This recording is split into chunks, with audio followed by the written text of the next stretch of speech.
Hello, mga langga. Nandito naman ang iyong lingkod, Arsha Isaac Bermuda. Ito naman ay gagawa na naman tayo ng sardinas na may miswa at udong. Ayan. Ito ay pagkain Pinoy talaga. Diba? Kayo ba'y kumakain din ito? Ayan. Inisagisa lang natin ng sardinas. Ako, tinatanggal ko po yung sauce ng sardinas. Hindi ko po siya sinasama sa pag-isa. Separate ko po siyang nilalagay. Ayan. Ilagyan na natin ang udong at ang miswa.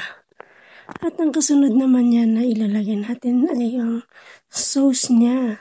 Kaya siniseparate ko yung sauce kasi gusto ko yung sabaw, lasang sardinas pa rin. Ayan. Kasi minsan pag ginigisa natin ang sauce, nawawala ang kanyang lasa.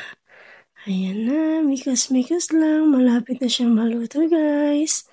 Ayan, sana abangan niyo pa ang susunod kong mga videos. Maraming salamat sa inyong panonood.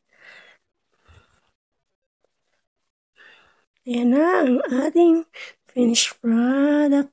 Ayan na. Kainan na, guys!